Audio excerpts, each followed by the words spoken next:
everyone. In this video, we are discussed about the gluconeogenesis next to the carbohydrate metabolism. Last video, we are discussed glycolysis, amino acids metabolisms. Amino acid metabolism is the part of the protein metabolism, but in a carbohydrate metabolism के series में हमने इस video amino acid metabolism के पहले हमने glycolysis discuss किया था. Then last 2 videos में TCA साइकिल डिस्कस किया था. अब हम ग्लूकोनियोजेनेसिस डिस्कस करेंगे.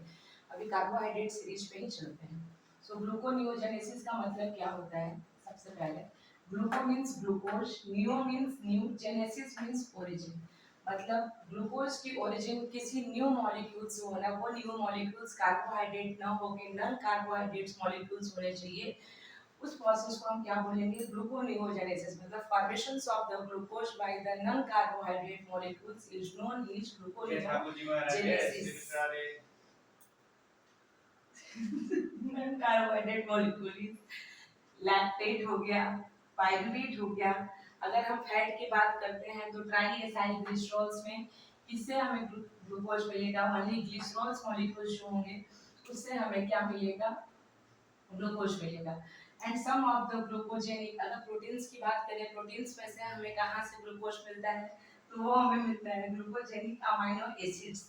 सम of the glucogenic amino acids होते हैं, उस अमाइनो एसिड से हमें क्या मिलता है? ग्लूकोज मिलता है. And the last is the prominent molecules जो होते हैं उनसे भी हमें ग्लूकोज मिलता है. These are the non carbohydrates molecule जिससे हमें क्या निकालना है? ग्लूकोज निकालना है. The glucose is the carbohydrates molecules. ये ग्लूकोनियोजेनेसिस आपकी बॉडी में होती कहाँ पे है? ग्लूकोनियोजेनेसिस हमारे बॉडी में मोस्टली साइटोसोल्स में होती है. एंड क्योंकि हमें एनर्जी चाहिए एंड एनर्जी प्रोड्यूस करने का काम हमारे बॉडी में कौन करता है? लीवर करता है. एंड सो मोस्टली साइटोसोल्स में होता है इसका साइट्स.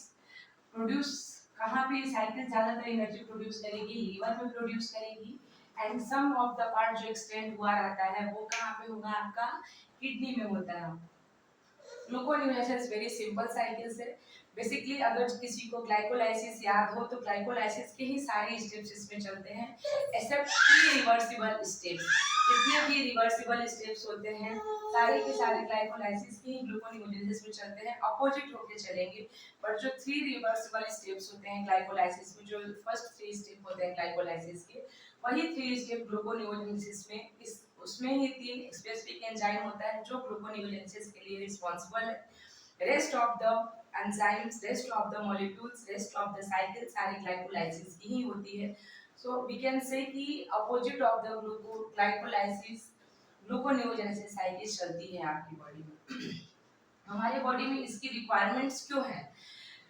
पहला स्टेज, जब हम फास्टिंग कंडीशंस में होते हैं, दैट मींस कि फास्टिंग कंडीशंस में है तो डायरेक्टली हम फूड इनटेक नहीं कर पा रहे हैं.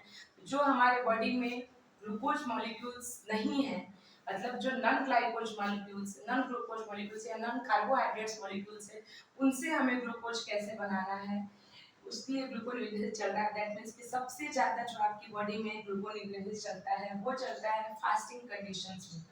सेकेंड, ग्लूकोनियोजेनेसिस एनाएरोबिक कंडीशंस में भी चल सकती है.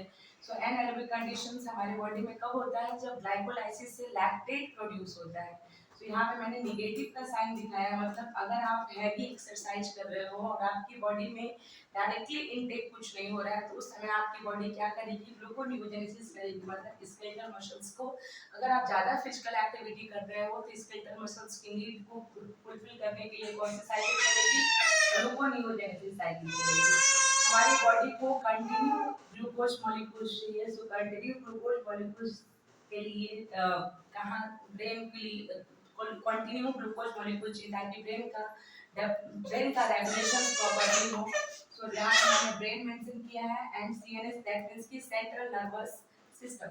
सो ये सारे बॉडी के फंक्शंस को रेगुलेट करने के लिए प्रॉपर्ली तरीके से आपकी बॉडी में ग्लूकोनियोजेनेसिस या हमारी बॉडी में ग्लूकोनियोजेनेसिस साइकिल चलती है.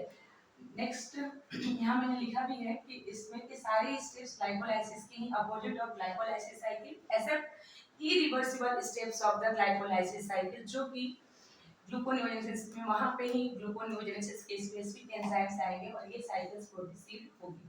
I hope why it's the needs of the gluconeogenesis cycle, fasting conditions, and to balance to intermediate citric acid cycle also. And brain and central nervous system को continue energy supply होते रहे, उसके लिए ग्लूकोन्यूरोजेनेसिस चलती रहेगी।